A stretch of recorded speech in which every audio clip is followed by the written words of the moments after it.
Welcome to Dr. Jester Rants, and I'm gonna rant about, yes, Indiana Jones flopping even harder. Obviously, we are going to show you some of the numbers over here. The numbers, literally. It shows here that The Sound of Freedom is number 2, and Indiana Jones is number 1. But remember, Sound of Freedom was actually released on the 4th of July. Meanwhile, Indiana Jones already had a very long and I wouldn't even say profitable weekend, because this movie barely reached their very low projected numbers that we were really worried that they wouldn't meet.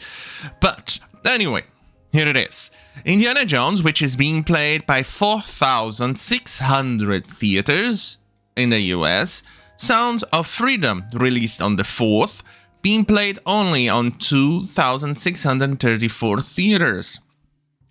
It is earning, in total, $1,537,000 per theater. Meanwhile, Indiana Jones is earning $1,204 per theater. So there is a 300 thereabouts discrepancy in dollars. Plus, in total, so far, for what? Let's see, today is the 6th. 2 days, and in the middle of the week, not weekend, so there's less people going to the theaters. 18,284. Oh, yeah. Meanwhile, Indiana Jones is with a total gross of 89.39 million. Days since release, 6. So it's not me trying to cope, but it's just showing that Indiana Jones is definitely not making up numbers. It's nowhere near what they want at Disney. It's actually people just saying, fuck this shit, I'm out.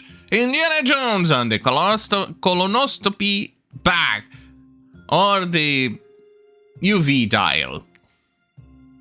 Alright, here is the problem. Let's go to Wiki page, because I'm that lazy and today I could barely sleep. There was so much noise around here that I think I did not sleep at all. In the end, I was actually dreaming I was in a vehicle. Somebody making so much noise. Okay, fine. Right. It's expected that Indiana Jones costed 300 million. Mostly, well, the entire production. Then there's still more or less the double for the marketing.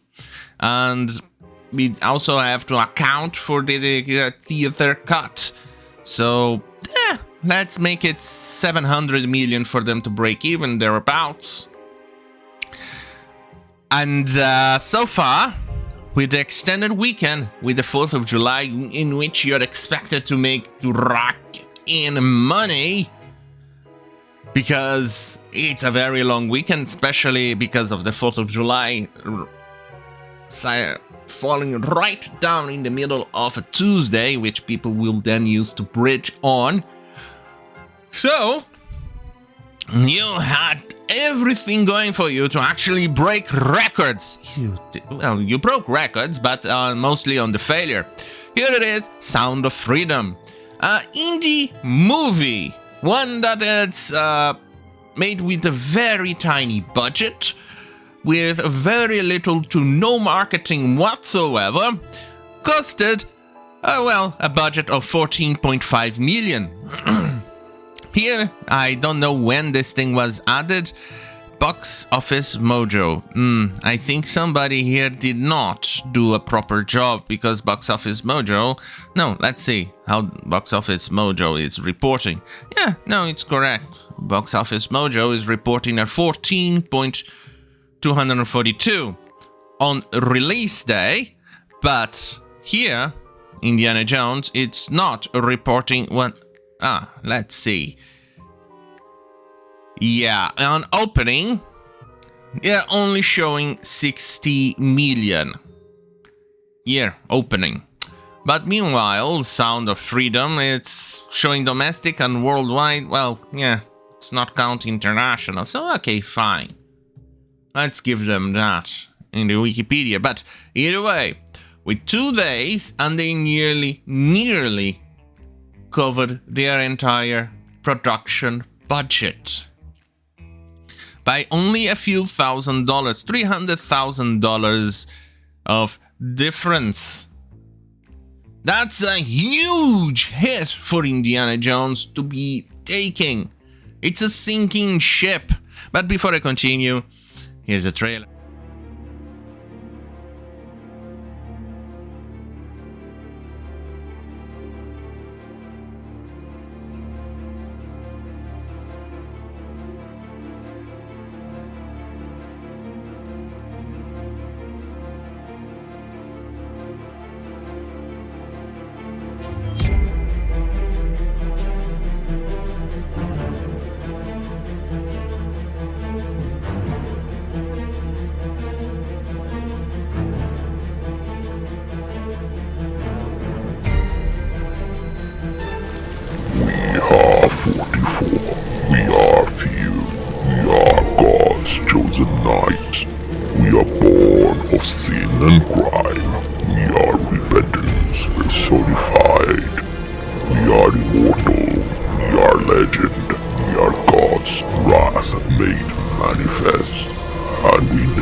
So, back.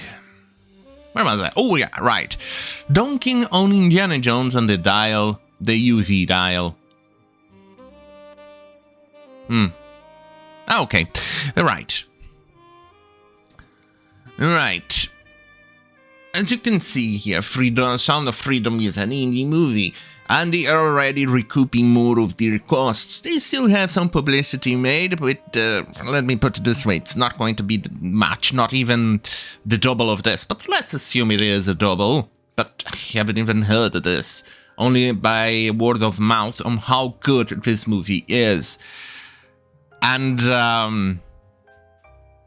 so far, it indicates that it's going to make Indiana Jones piss away in fear. But here is the thing that you need to be aware of. Indiana Jones could, but definitely out-earn this movie, because this movie is not for everyone. And it's, despite being PG-13, I don't think many kids will want to actually watch this. Even more so, I don't think it's going to actually gross rounded on net volume of money, beat Indiana Jones, but it will definitely show per money invested and all of those things. Yeah, it will actually break even and make a profit. Unlike the garbage that you see in Indiana Jones, which will very difficultly, and I mean very, very hard and very, it's going to be a very uphill battle to make money for Disney. And that means Disney definitely lost its magic. Disney is not the Disney that we once knew. Disney is, well, I'll not say dead, but completely dead. Yeah.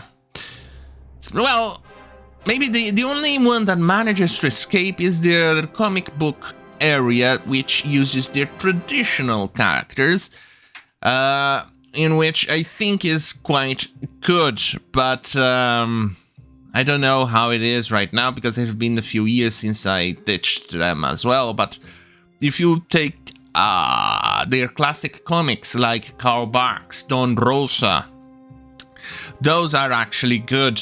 and they are constantly being reprinted on, or even the newer ones being drawn by Italians, French, I think Norwegians or Swedish, thereabouts. Danish, the Danish also. Those are actually good, and they are usually devoid of wokeness. But that has been a few years since I last read one, so I cannot say if they have inserted wokeness on them as well. But we can actually very much safely say on their games, on all of their movies and TV shows, including Marvel, that they certainly have added wokeness in there, and you actually need to screen that content for kids, for your kids, because there's a lot of G-word stuff in there. So, on that goddamn fucking hell, have a great fucking night.